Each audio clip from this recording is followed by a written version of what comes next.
Hey, welcome back to Lick of the Week videos.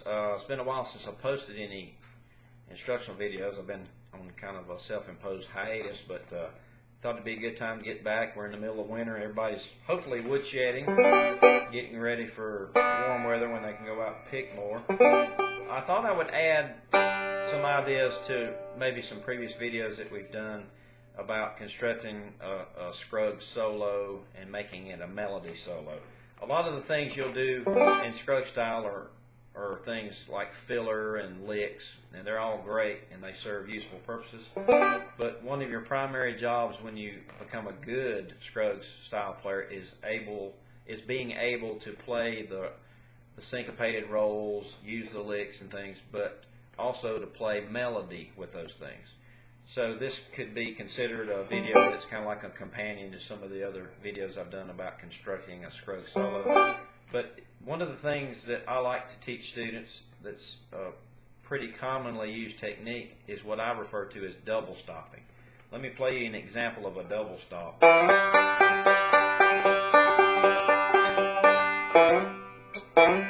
So the slide that you do, in this case I'm in open G.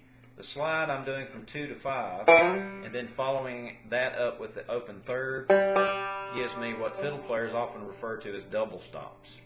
And double stops is pretty simple to understand. It's playing a note on a fretted string that is usually the same note on an adjacent string. So if I played a fiddle, which is tuned G, D, A, E, and I slide up on that D string and find a G note, and then take the fiddle bow and play the open G string with it, I get this. I'll get two simultaneously played G notes on strings that are adjacent to each other. And this is something we do in Scruggs style all the time. There's double stopping goes on, continually.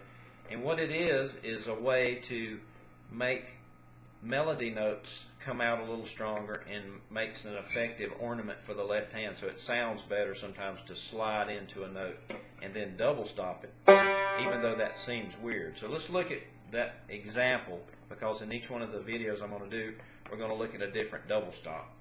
Today's video is looking at G double stopping. Hey, I made a verb out of that, double stopping.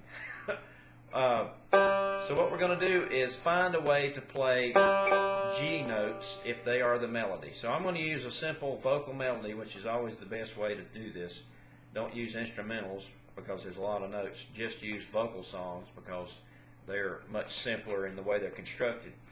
And usually when you're trying to play Scruggs style breaks on a vocal tune, you'll use double stops a lot to help bring those notes out. So I'm going to use Down the Road, which is typically played in the key of B, but I'm going to play it in G because we're tuned in G. So if I want to identify the melody, I'll do something like this. I'll identify which one of these strings is the melody, if it is an open string. Down the road. So in this case, the first three notes of the song, Down the Road, are all G notes. Okay, that's a very important thing to remember. Is when you're trying to use rolls to arpeggiate a melody, you need to find out which string is the melody string. In this case, it's the third. Is the note that I'm finding open, or is it a fretted note? Well, in this case, it's an open third. Now, the next dilemma might be, okay, I want to make that melody down the road come out so that everybody can hear what I'm playing, but I want to use arpeggiated, syncopated rolls, which is what we do as Scruggs players. So in this case, I'd have to go, how would I use that note in a roll? Well, it's pretty simple. Since that's the first note of the song, down, and then followed by the road, I'm going to just construct an open roll. 3, 1, 5. Down the road. And you say, oh, that sounds like the melody, but something odd happens. Down the road. Down the road, the way I'm singing it doesn't match exactly where the notes are spaced in the measure.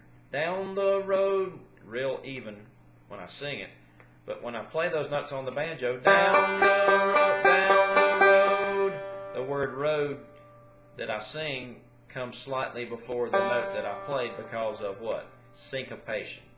When you syncopate rolls, which is a natural reaction for your right hand, the notes that you play don't stay precisely right on the beat. If they did, it would sound like this. Down the road.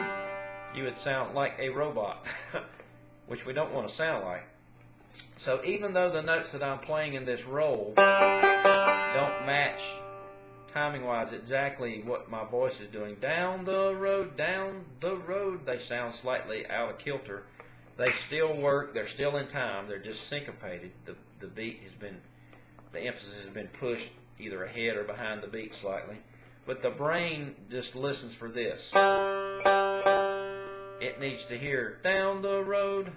So I could play that, and that would be an effective way to roll the melody. Down the road. Then just would be the two notes that I won't syncopate in a roll. I'll just play the notes. Down the road, just a mile or. Two G notes again, mile or two. Two is an E note. That's where you play your E minor chord. So I could use open rolls to syncopate that G note. Down the road, just a mile or two. And it works very effectively. Another way to enhance that or step up to another level in Scruggs style is to actually double stop. So if you think about the first double stop we played in this video, 2 to 5 gave us a G note, and then I followed that with the open third. I played this roll pattern. 4, 3, 1. 4, 3, 1. And you think, okay, 4, 3, 1. Why would you play two G notes in a row? Because if this slide gets me to a G, why would I want to play the open third right after that? Isn't that the same note? It is, but that's one of the quirks. Well, I don't know if quirks is a good way. That's one of the things about Scruggs style that make it so nice. Is to me, it's actually a way to kind of comp what the fiddle's doing, which is double stopping, making that G note stronger. Two G notes are stronger than one, and then by sliding into the G note, you use an ornament of the left hand to actually give it a little more life, make it a little fresher sounding or better sounding, if you want to use that term. So I can actually put some drive into it with a slide down, and then I'm going to switch to something like 5, 3, 1. Why would I stop doing 4, 3, 1? Well, maybe those G's one after the other would get kind of obnoxious.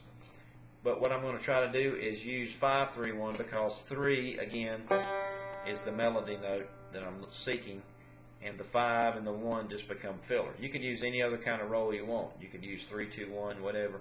But I'm just using like a classic Scruggs example. So I'm going to have a double stop down the road.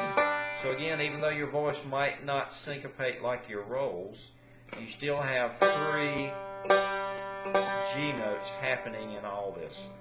The first G note is a double stop down, and then the open third after it is another double stop. So it counts as one note really. Down the road, and then I have the third string happening again. Down the road, just so those are my individual notes. Just because I don't really have time to syncopate those very well in a roll, so I'm just going to play the notes.